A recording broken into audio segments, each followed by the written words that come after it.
To say that Dr. James Dobson is one of the most influential leaders in the world of evangelicalism is an understatement. Really, I would say he's a living legend and a man of God that I've had the privilege of getting to know personally, and I can tell you that the private Dr. Dobson is the same as the public Dr. Dobson, and I'll refer to him as Jim because he's asked me to do that, because I always call him Dr. Dobson, so they call me Jim. But let me tell you a little bit about his background. He was born on April 21st in 1936 in Shreveport, Louisiana. He earned a PhD in child development at USC. He was associate clinical professor of pediatrics at the USC School of Medicine for 14 years. He spent 17 years on the staff of the Children's Hospital of Los Angeles in the Division of Child Development and Medical Genetics. And then he has also served on multiple government advisory panels and testified at government hearings as well. Dr. Dobson, he has not been elected president yet, but maybe that's not a bad idea. I think he'd be a good president, don't you? Has a nice ring. He's had a close relationship with many of our presidents, including President Reagan and President Bush the first and President Bush the second. And he is always also the author of many books, 36 in total, including Dare to Discipline, Bringing Up Boys, Bringing Up Girls, The Strong-Willed Child, What Wives Wish Their Husbands Knew About Women, When God Doesn't Make Sense, and many more. And his brand new book that is coming out soon is Your Legacy, The Greatest Gift. And we're going to talk about this in a few moments. But on a personal note, I first met Dr. Dobson back in 1995 when we did a crusade in Colorado Springs where Focus on the Family is located. And as the years have gone by, we've talked here and there, but his son, Ryan, became close friends with our son, Christopher. In fact, they both went to Biola together. And when the Lord called our son home, Ryan contacted us and asked if I'd like to speak with his father. And so after Christopher had died, we were on the phone for a long time with Dr. Dobson, my wife, myself, our daughter-in-law, Brittany. And that same voice that has brought comfort to millions around the world was there for us, just as though the way you hear him, that's the way we heard him. And he was there at a very important time in our life. And he's been, for many of us, there at a very important time in our life, and has influenced us and helped us to raise our children and tell us how to have stronger families. And he's been an advocate for so many important issues that we hold dear, including the sanctity of life and the real biblical definition of marriage. And we're thankful for his courage. So with that being said, let's give a warm Harvest welcome to Dr. James Dobson.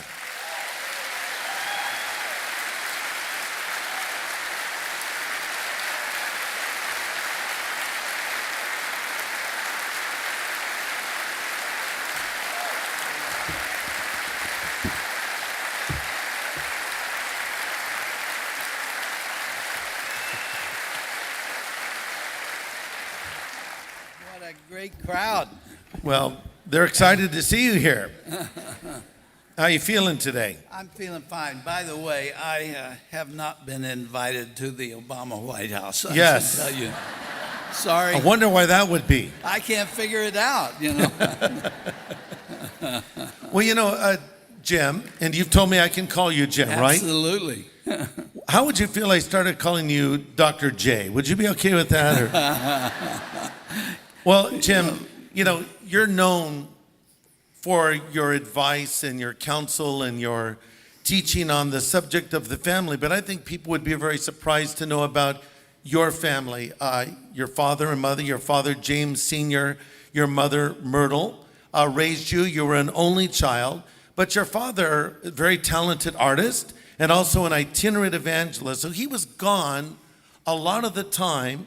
And so you spent time on your own, and you even spent a year in the care of your great aunt. How did that affect you? And tell me a little bit about your childhood. Well, it was very difficult, Greg.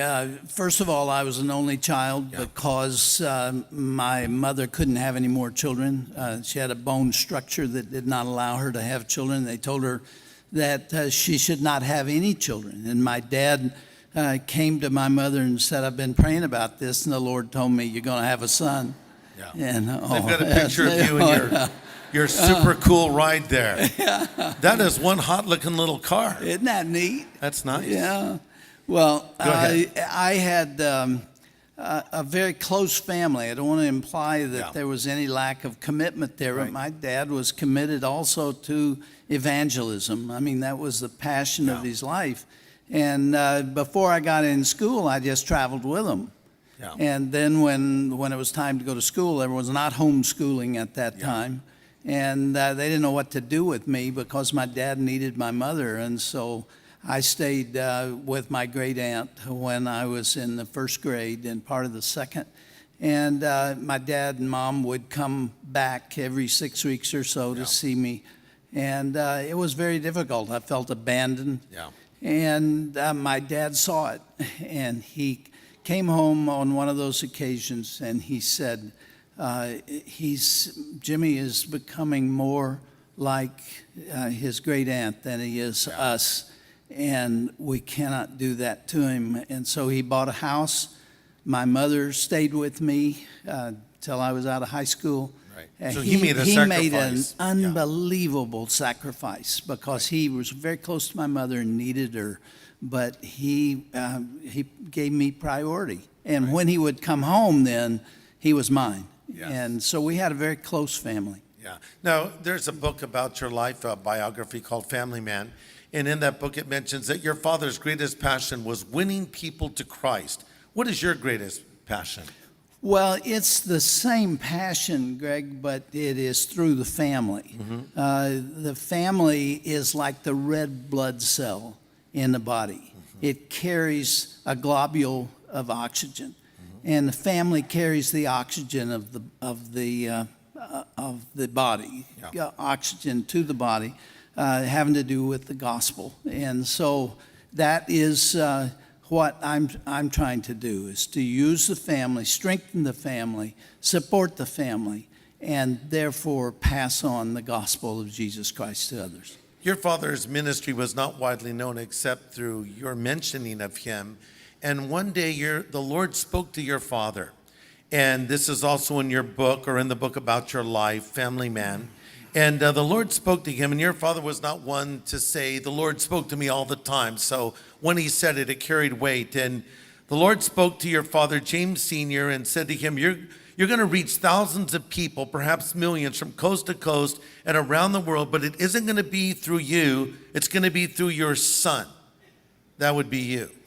Yeah. And so you heard that later in life, didn't you? That was one of the most dramatic events in my life. My father was a praying man. Yeah. He prayed sometimes 3 and 4 hours a day. Wow. I mean, he was known in his town as the man who had no leather on the toes of his shoes because he spent so much time on his knees. He wore out the toes before he did the soles. And he was such a good, godly man. And toward the end of his life, he'd had a heart attack. His brother-in-law had cancer, and he was a minister too. And my dad was determined that God was going to give them more time to win souls. And so he had been praying for 3 days and 3 nights without stopping about that, about giving them an opportunity to continue to minister. And about 5 o'clock that morning, the Lord spoke to him and said, I've heard your prayer. I know your passion. You want to serve me. And I'm going to answer it. You're going to reach millions of people around the world, but it's not going to be through you. My uncle died that day. Wow. And my father had a heart attack the next day from which he never recovered. And he wasn't able to tell me that story, and I didn't find out about it for 7 years. In your biography, you're quoted to say the 2 most important things to you are, number 1, ensuring that your loved ones get to heaven, your family and your loved ones, and number 2, living the best possible Christian life. Why is that important to you? Greg, why is it important to all of us? I mean, what else is there? Yeah. What can compete with that? That's true. What, becoming famous, getting a lot of money, having buildings with your name on them, being a great artist, being a great musician? What else comes close to this task? And if you don't get it done with regard to your children, you'll never see them again. If that won't motivate you to give priority to your children, I really don't know what will. That's right. You know, you can hardly think of the name Jim Dobson without thinking of Shirley Dobson. There's just certain names that go together. You know, Ron and Nancy Reagan, Billy and Ruth Graham, Jim and Shirley Dobson. And your story of how you met your wife-to-be is a classic American love story. Here's a great photo of you back then and more recently. And your wife was the homecoming queen. You were the captain of the tennis team. And so you met for the first time on your college campus, and you were in your tennis outfit, probably on your way to practice. Do you remember the first thing that Shirley said to you when she saw you? Well, this tells you a lot about Shirley because, first of all, she's got a great sense of humor, but she's also very feisty. Yeah. And that's what I fell in love with. Yes. And that little flirt walked up to me. And she said, "Hi, legs." Hi, legs. And I thought, man, anybody who likes my legs can't be all bad. Yeah. And back in those days, shorts were shorter, weren't they? Oh, yeah, they were. So there was more leg showing. Absolutely.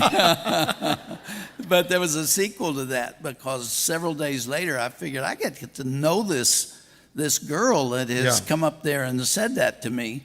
And she was standing out on campus after dinner one night, and I walked up to her, and I had a nickel, and I was flipping it in the air. And I said, I tell you what, Shirley, I'd like to flip this nickel, and if I can call it heads or tails, I will win a hamburger.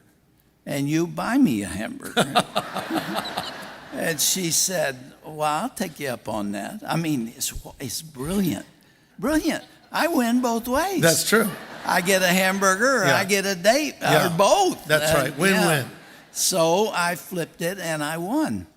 And she said, oh no, you're going double or nothing. So I went double or nothing. I won again. Yeah. And I had 2 hamburgers. Things are going in the right direction. Yeah. And I flipped it again. I won again. I won 32 hamburgers. Stand out there. She's been frying them ever since. You know, Shirley, her maiden name was Dear. Didn't you write a poem for her? Yeah. Well, when she was running for homecoming queen, I had graduated by then, and she asked me to come back and be her campaign manager. And so I thought, how can I draw attention to this? So there was a little path on campus where everybody had to go. At one time or another, everybody went by that moment, that place. And so I made a poster and I wrote a poem. And it said, 100 years ago today, a wilderness was here. A man with powder in his gun went forth to hunt a deer.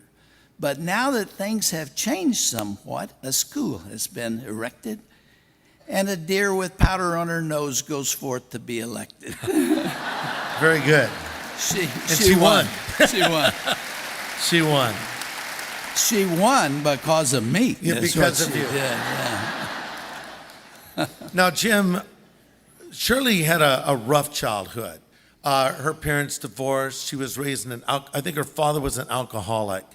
And so when you were going out together, before you were married, you made a commitment to her. You said, I want you to know. Well, you tell me what you said instead of me reading it. What did you say to Shirley? People here who have experienced alcoholism in the family know there's shame associated with that. You don't want anybody to know it. Yeah. And so everybody hides it. And Shirley felt that way. They lived in very squalid circumstances, tiny little shotgun house, and her mother had to work in a cannery in the middle of the night to support Shirley and her brother. So It was not easy, and it's amazing that Shirley got on her knees at 6, 7, 8, 9 years of age and prayed for her future husband.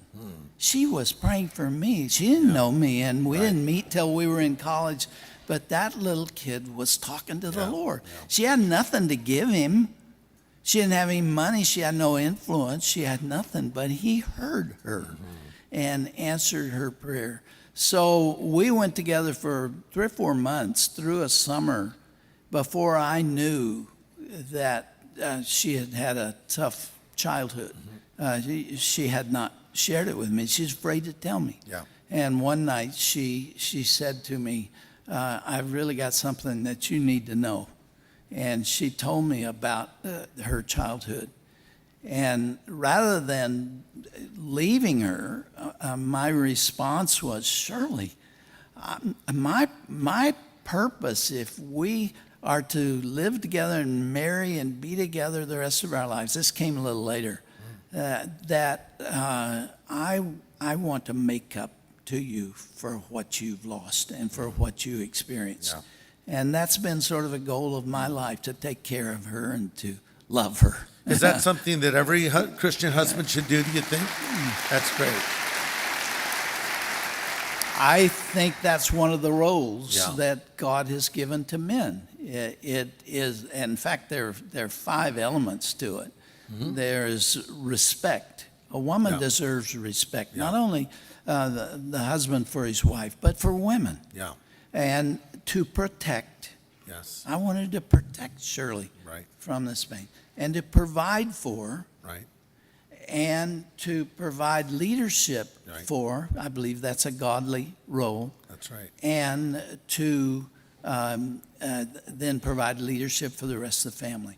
I think that is what God calls us to do. Yeah. And if you think about it, when you have a boy and you're trying to train him to be a godly man, you start with those.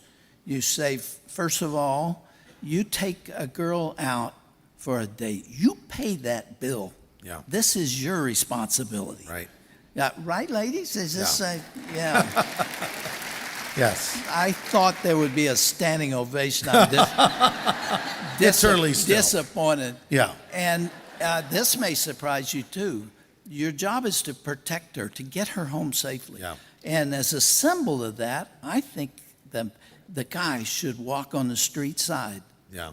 when he is with her. I like It's that. a way of saying, I am responsible Right. for you.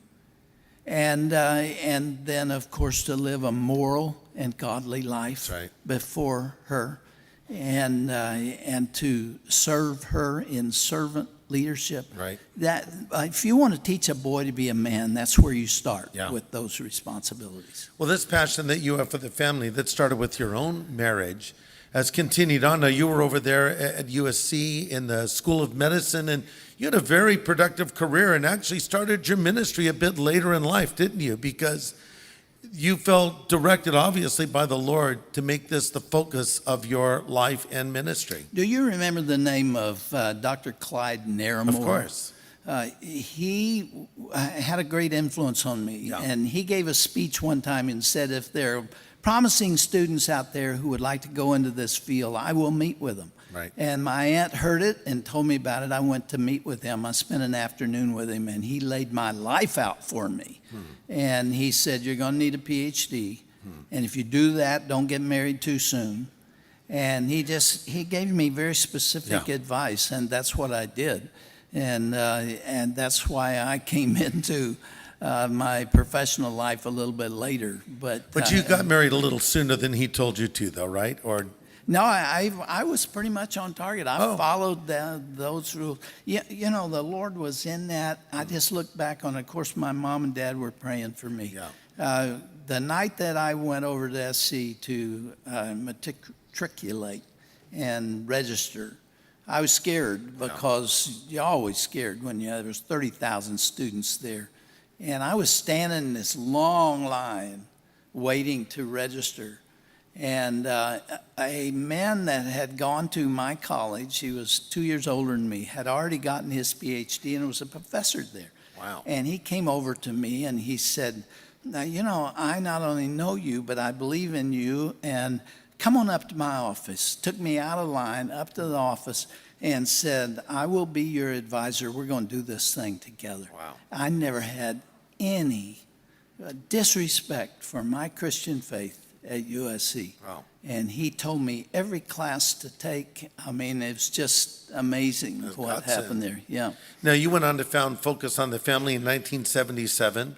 Your radio broadcast was heard on over 7,000 stations worldwide, heard by more than 220 million people in 164 countries. Since then, you've gone on to found your ministry, Family Talk Now. And so your father's word about you influencing many really turned out to be true, didn't it? It really did. And I told you I didn't know about it until 7 years later. Yeah. I was on the gambling commission at that time. Yeah. It was the hardest, most difficult, most nasty, terrible assignment I've ever had. 18 months of seeing stuff that's just, I mean, people think of pornography as being airbrushed nudity and so on. I mean, it is wretched stuff. It was then, it's worse today. Yeah. And I was running Focus on the Family, and I was advising President Reagan and the others, and I got tired. People think that those who are in ministry, yourself included, are driven by ego needs that forces them to do what they do. It is not true. I was asking the Lord, how long can I do this? Right. Because I was really worn out. Yeah. And I got a letter from my aunt, is the one that my dad had told about that prayer. And she laid it out for me, and her last line is, the end is not yet. Yeah. And so far, the end is not yet for what I'm doing now. That's right. Not at all. Yeah. Greg, I left USC. Yeah. That was a plum of a position. I was doing what I loved, what I was trained for. I was doing research, and I think we were accomplishing a lot. Mm-hmm. I was director of a national study in 15 major medical centers of a disorder called phenylketonuria. And I could have enjoyed staying there, but I saw the family unraveling. I don't want to sound like Father Time here, but I saw where we are today. Yeah.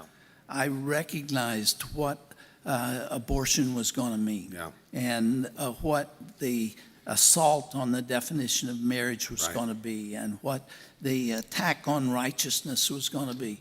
And I just felt the Lord put his hand in my back and say, you need to do what you can. And so I walked out of there and started this little 2-room office. I didn't know where it was going or what would happen, but that was a major turning point for me. You know, it's been said that a family can survive without a nation, but a nation cannot survive without the family. The family is so important to you. It's so important to our country. Just very quickly, define what the family is. We hear that word a lot. What is the family? Well, it's defined in Genesis, Genesis 2:24, when it says, for this cause a man shall leave his mother and father and cleave to his wife, and the two shall be one flesh. That's the beginning of the family, the beginning of marriage. It was not man's idea, it was God's idea. That attraction between men and women has characterized the basic social unit in every continent. It's not just a Christian thing. In fact, it wasn't Christian. Christ hadn't come yet. But it was divinely inspired, and it is the ground floor. It's the foundation. Everything sits on it. Everything, our institutions, our government, our way of life, everything rests on that foundation. And if you undermine it, and you weaken it, and you redefine it, and you tear into its fabric, the whole superstructure could come down. And that's what's happened in other civilization, and it's going to happen to us if we're foolish enough to walk away from it. Yes, that's right. You know, the breakdown of the family, as you've been talking about, is at the root of so many social ills, so many problems in our culture today, and specifically the lack of fathers. You know, a lot of studies have been done, and they found that, for instance, 63% of teenagers who attempt suicide come from fatherless homes. A child that is from a fatherless home is 68% more likely to use drugs or alcohol, more likely to become sexually active at an early age, 3 times more likely to commit a violent crime. 71% of high school dropouts from fatherless homes, 90% of all homeless and runaway children from fatherless homes, and it just goes on and on. Why is fatherlessness at the root of so many of our nation's problems? Because of the role that fathers are supposed to play. On the statistics that you just listed with regard to them, more than 70% of African American babies are born out of wedlock. And then you add divorce to that. And other things that take fathers out of the home, and the stupidity, the foolishness of the late 60s when they decided that if a man stays in the home, the family is not supported by the government. They destroyed the black family. And it is reeling now. And take a look at what inner city life is like without this leadership. You know, when you don't have a man to teach a boy what it means to be a man. And I tell you something else, girls need their dads as much as boys do.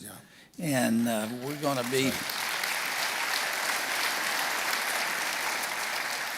be talking about this tonight.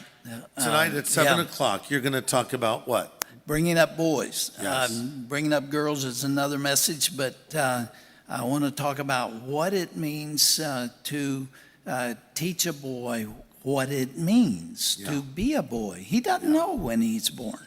That's not something that's automatic. It has to be taught. And if you have a single mother and the husband's gone and his influence is not there, you got to find a substitute for him. Because a woman is not equipped to teach a boy how to be a man. That has to come from a man. That's right. And so when that is torn down, then the consequences throughout the culture are really terrible. You wrote a book, What Wives Wish Their Husbands Knew About Women. What are some of the things husbands need to know about women? How much time you have? Oh my! Give us maybe 3 points. Well, let me give you one. All right, one's good. One, okay. If men are together and they are talking and discussing what they care about, they talk about their work. They talk about what they've accomplished. Well, you know, we're building this new complex here, and we have invested this, and they talk about those things because that's how men develop self-worth. Is that they've done something with their lives. I'm that way, you're that way, I think men are that way. Women, by contrast, draw their self-worth from relationships, from romantic love, from being loved and being cared for. And that's something that men frequently don't know about women. Well, why is she complaining? I know I'm working long hours, but I'm doing it for her. Well, take another look, brother, because she needs something else from you. She needs your love, your attention, your time. So I talked about that in What Wives Wish Their Husbands Knew About Women. By the way, I just released that book. It's a long time ago. I just released it. And I was going to speak on it. I had a bunch of pastors there. And the guy who introduced me came to the microphone and said that I was the author of the brand new book, what wives wish their husbands knew about other women. That wasn't what I had in mind. So. That might be that book might sell though, Now, you're well known for your book, Dare to Discipline. How many of you have read Dare to Discipline? Yeah, look at that, lots of them. In fact, there's a boy who was in college who wrote you a poem once, and in his poem he said, "Roses are red, violets are blue. When I was a kid, I got spanked because of you." And I was that boy. No, I'm not kidding. I'm a little too old for that. There's a whole generation yeah, that would like to catch me in a blind alley somewhere.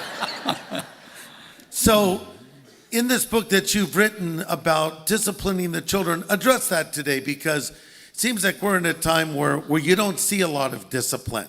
Not even a sense of what is right and what is wrong in our culture. Why is discipline important in the lives of our children? Well, just look around. Yeah. What happens in airports and I pop the P's here. Yeah. In airports and in schools and in public, you see that parents have no idea how to deal with those kids. You got 2, 3, 4-year-old kids who are already in charge at home because they've been taught not to confront and not to discipline. Right. But the scripture tells us otherwise. I thought you might ask me about that. So Hebrews 12:7. You mind me reading? No, please. Okay.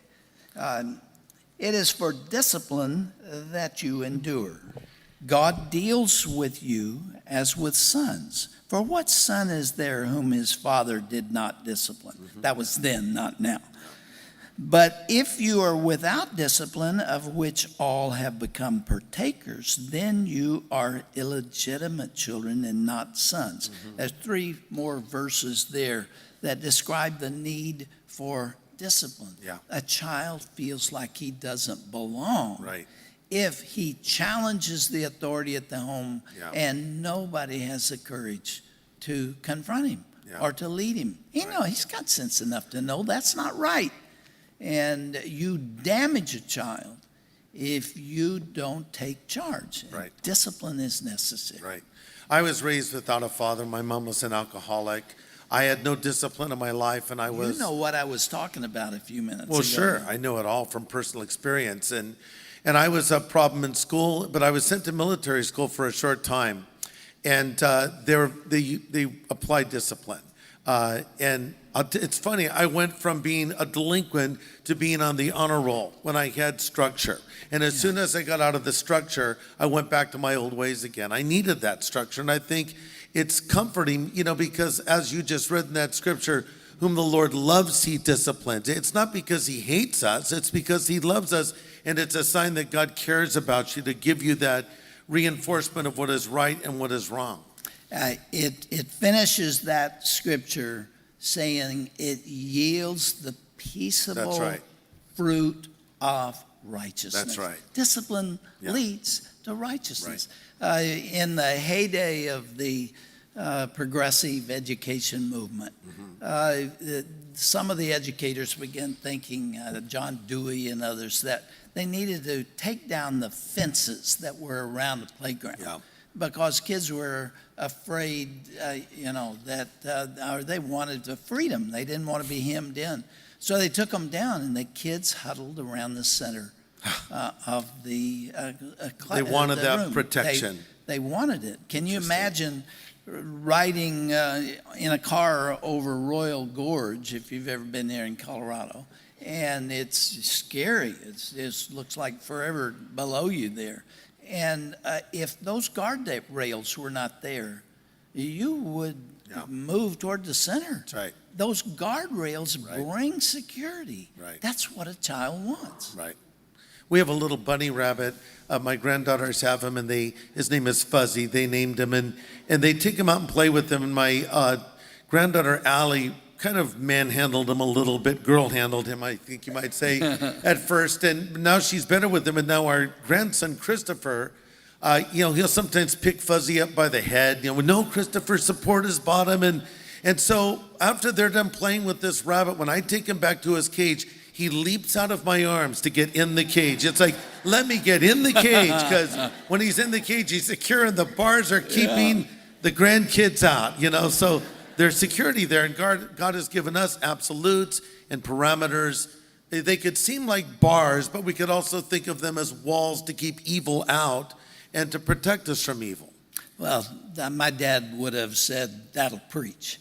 Yeah. Yeah, that'll preach. That's Exactly. a message that comes right out of reality today. So when you think about marriages, here's someone listening, and maybe their marriage is strong, maybe their marriage is struggling, maybe they've been divorced, or they're even contemplating divorce. Do you think there's anything we can do to effectively, maybe not guaranteed, but would give us a better chance of making it in the years ahead? In other words, is there a way to divorce-proof a marriage? Not in this culture, because it's working against us. Yeah. It's working against your kids too. Yeah. The culture's at war with Yeah. the family. So you can't guarantee it. Right. But the best glue to hold a family together is commitment. Yeah. You just decide. it never enters your mind or Right. your thoughts or your words. Right. Yeah, this is for life. This is the way it's intended.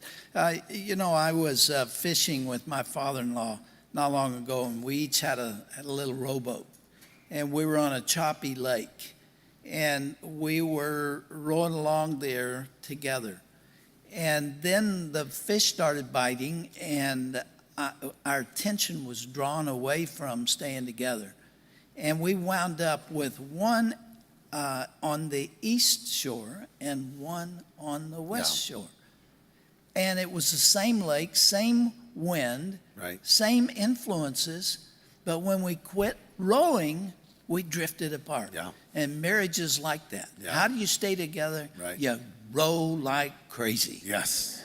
and don't stop. That's good advice. Greg, that'll preach. That'll preach, yes. So here's a single mother wrote this question, and I'm a single mother too. I'm trying to raise my children in the way of the Lord. What advice would you give me? Single mom, 2 kids, Well, no dad. I addressed it a little earlier. You find a substitute. Yeah. You've got to have a man that's involved there. And in this day and age, you have to be really careful because of the exploitation, sexual exploitation of children. But a coach, an uncle, a grandfather, A youth pastor. a neighbor, a youth pastor. Sure. Yeah, and all those on occasions have done the unthinkable. Right. So you have to keep a real close eye on it.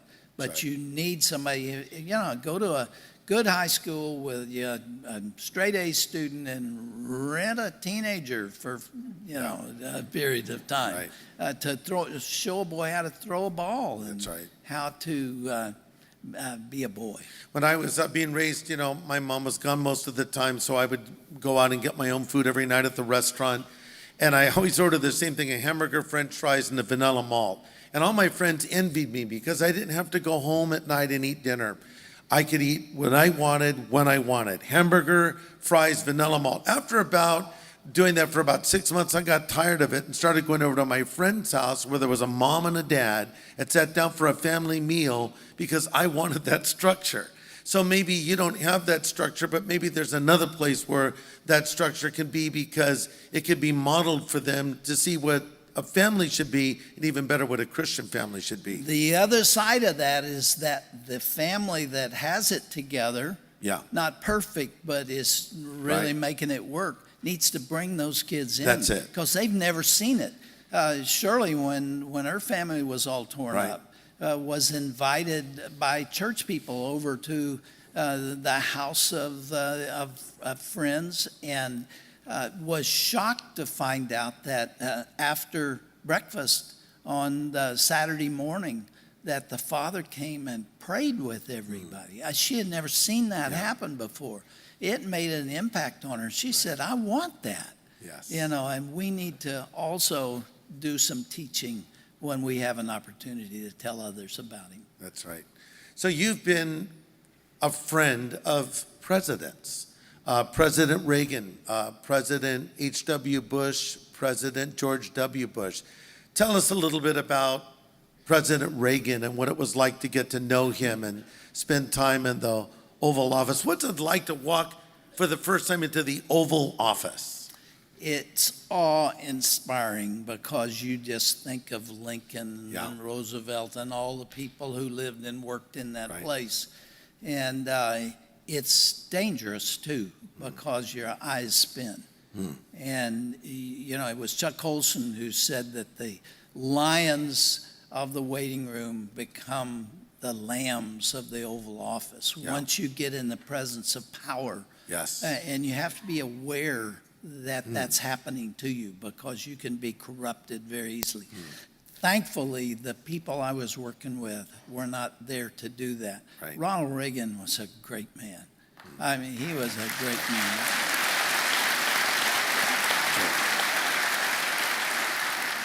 Can I tell you how I met him? Yeah, please. Yeah, it was 1981, and he was about to be inaugurated, and I got invited to come and bring 6 friends with me to the inauguration, and we were excited about that. The new beginning, it was, you know, there was just so much excitement in the country, and Reagan was coming in, and I just wanted to catch a glimpse of him.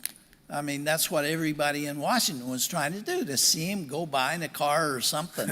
And we were there for the inaugural speech and all that, and then invited to the inaugural ball. And that night, we knew there were 9 of them, and we were at the Smithsonian, and so that was the 9th inaugural ball of that night. And so we had to wait, and it was jammed. You could not move. There were people just, shoulder to shoulder. And we had been there for 3-4 hours waiting for him. And we looked at our watches and said, you know, it's nearly midnight. He's got to be coming soon. So after he leaves, everybody's going to be trying to get their coats. It's very cold. And so let's go get our coats so that we're ready to go. So a couple of us went to get our coats. And we were walking back. We had our coats over our arm. And doors swung open. And Secret Service men who looked very much, I'm 6'2", and my friend was 6'5", and we had on tuxes. We looked like them. And they came in and ran into a stairwell. I looked at my friend, he looked at me, I said, why not? We ran with it.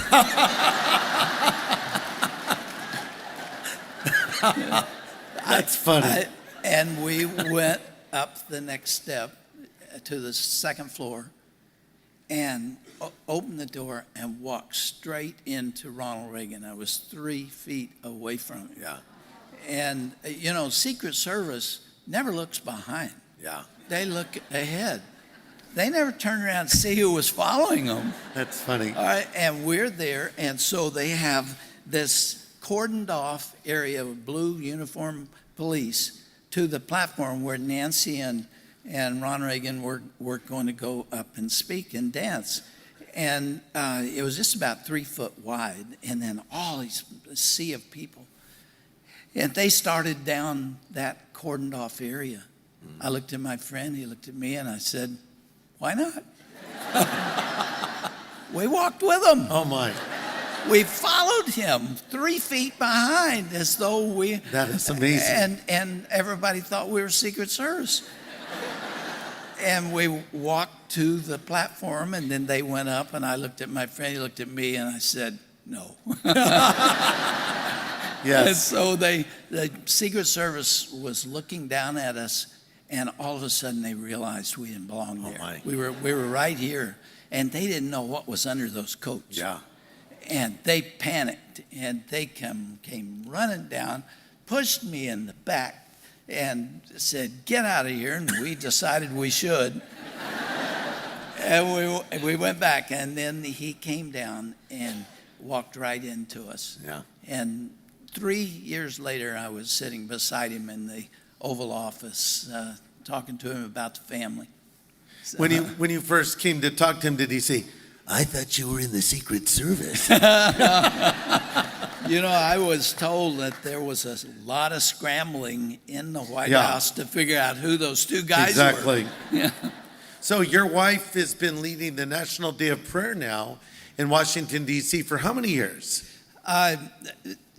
20, this is the 24th year. Yes. She agreed to do the, yeah. Fantastic. She does a great job, too. She agreed to do this for There she is for with 2 years, yes. President Bush. Yeah, there Yeah. she is coming into Yeah. the Oval Office, into the East Room, Yes. with me trailing along behind. Yeah. Kind of. Now, were you working a Secret Service that day, or were you being Dr. Dobson? I don't know, but they were worried about me, I think. There's that guy again. Yeah. During the Bush administration, he was there, of course, 8 years, and he had a prayer service all 8 years. And sometimes it was very hard for him. The year that he went out to fly the plane out to the Abraham Lincoln, remember that? That was a busy, busy day for him, and his staff came and said, "You do not have time to have a National Day of Prayer." He said, "This is priority." Yeah. And so he had an event there, and Shirley spoke at all 8 of those. She's done a great job. I'm really proud of her. She really has. And okay, so let's shift gears as we come to the end of this interview, and let's ask you some personal questions. Dr. James Dobson, what is your favorite kind of music? You don't really want me to answer that, I do you? really want you to answer it, I'm going to disillusion everybody here. or You they'll really? be happy to hear it. I'm a Beatle fan. I like that. So am I I. have no illusions about the Right. Beatles. They had a Right. horrible impact on society, on young Right. people. They really did. But their music was they're good. evil men. They really were evil men. But you like their music. I like their music. Yeah. You wonder what the Beatles would have said. Oh, we hear that Dr. Dobson likes to listen to our music, you know. It's lovely, isn't it? Lovely. So so you like Beatles music. What's your favorite song? Well, it would come out of that. Yeah. Obviously, I think Yesterday, probably, the song Yeah. Yesterday, or Eleanor Rigby, Right. or all of those classics. I didn't like them when they got crazy, Yeah. but I like those. Yesterday, all my troubles Hey, seem so far away. Yeah, I have to tell you Yeah. that, we're running out of time, but I went to a concert by Arthur Fiedler and the Boston Pops. This was American Academy of Pediatrics in Boston. And the first half of the program was Brahms, Beethoven, and Mozart. Yeah. And at intermission, after intermission, Arthur Fiedler Yeah, came Arthur out. Fiedler, Yeah, and he said, "You're probably not going to agree with this, but the music you're about to hear now from the Beatles rank with Right. those other composers." Yeah. And that took everybody's breath away. It was not about the words or lyrics; it was about the music, and he said that it is really classic and unlike anything else anybody has done. I remember when I came to your radio program a while back in Colorado Springs, I sat at lunch with you and your wife, Shirley, and then Danae, your daughter, and Ryan, your son.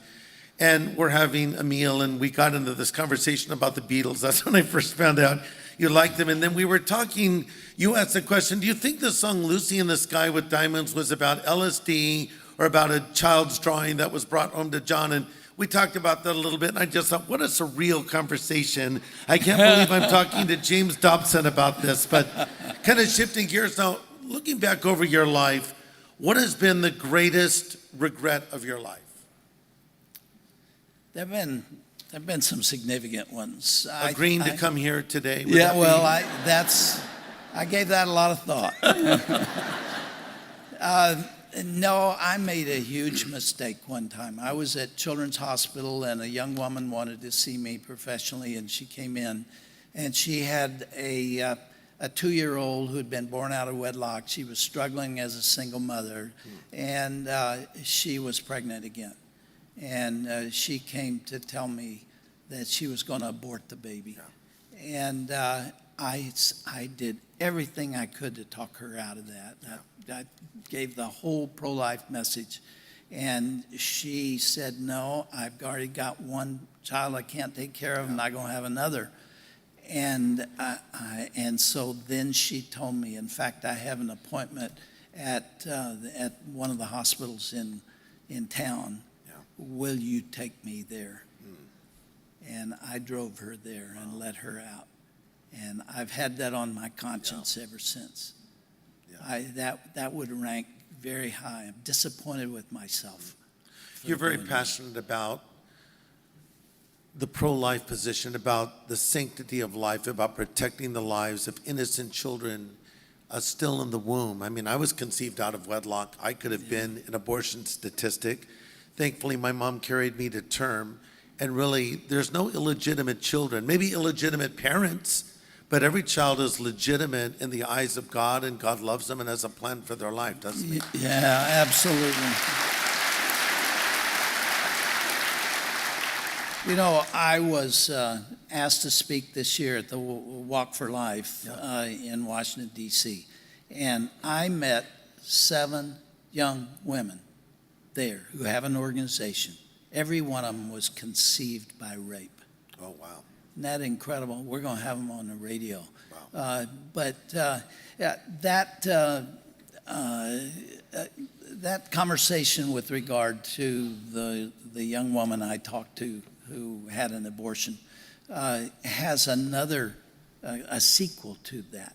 A couple came to see me because the wife had abdominal problems, and they didn't know what was wrong with her, and they did x-rays on her.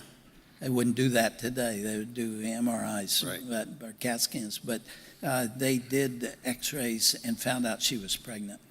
And they told her, you must abort, because this child could be mentally retarded, could be blind, could be deaf, could be distorted in many ways. You can't allow that baby to be born. So they came to see me. And they said, what would you do? And I said, this is obviously not an easy decision for you to make. Right. And it wouldn't be for me. But I would let the baby live. Amen. And leave it up to God. Yes. And the consequences may be everything they say. I'm not, contradicting that. Right. And they let that baby live. And the most beautiful baby girl was born. She's now 34 years old and has been a blessing to everybody. Great.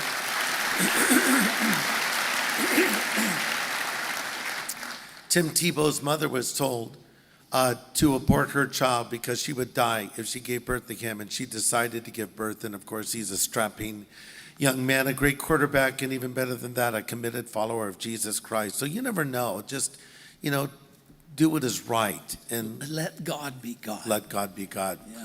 Well, we're really at the end of our time, so I'm going to ask you just a few little quick questions. Maybe you could give me short answers, if you wouldn't mind. Did you say quick or trick? Maybe a little of both. Maybe a little of both. What makes you angry? What makes me angry is when I see the media and the culture trying to twist and warp the minds of children who are too young to know better. Yes. I agree. What makes you laugh? What do you laugh at? Shirley makes me laugh. She's got a great sense of humor. We laugh a lot. What's your favorite color, Dr. James Dobson? Oh, that's a consequential question. Yes. Yeah, blue. There it is. We got blue right behind you. Yes. And if you were going to give one last talk, you knew that you could only speak one last time, what would you talk about? I would talk about the theme of that book, which is winning your children to Christ. Your legacy, the greatest gift. And this is what you're going to talk about Monday night at Harvest Orange County. It is, and I've written 35 books or so, and all of them point toward this one way or the other. That's the capstone of my professional life. If you could ask God one question, what would it be? Why? Why what? Yeah, why indeed? There's so many questions you can't answer. That's right. Jesus asked it. Yeah. Jesus asked. That ought to bring comfort to those who say, why would you do this to me? Jesus asked the same question. My God, why have you forsaken me? And why is such a relevant question? Right. Because God never answers it. Right. He will not be accountable to man. Years ago,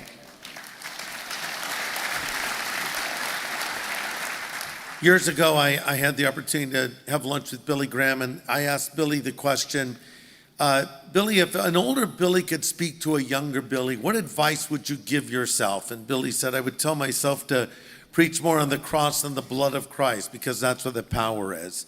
I posed the same question to Pastor Chuck Smith, who's now in heaven, and I said, if an older Chuck could speak to a younger Chuck, what would he say to? What would you say to yourself? And he said, I would tell the younger Chuck, hold the course. What would an older James Dobson say to that young boy that we saw there in that little car? And then as you got older, what would you say? Here's what I've learned in life. Here's what you need to know. 2 words. Yeah. Finish strong. I see.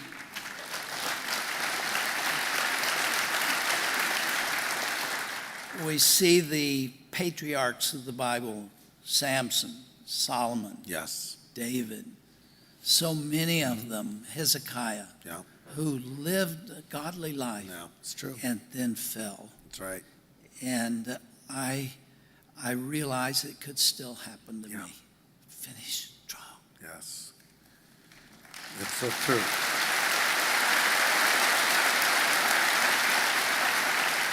And Dr. Dobson, you've been a great representative of us and a great example to us.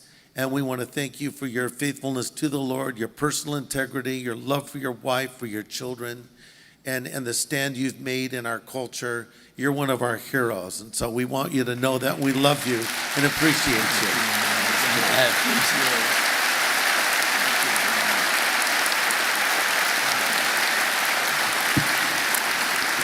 Want to say something?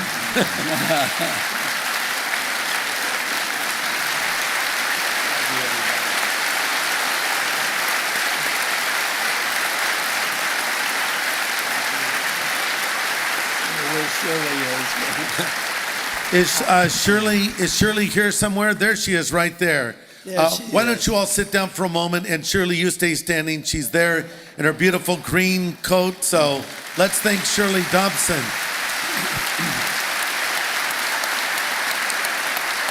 God bless you. Go ahead. I just want to thank you, not just for today, but for what God is doing through you. You've kept your life clean, and I thank you for that, for the role modeling that you are doing. Look at this. Look what's happening.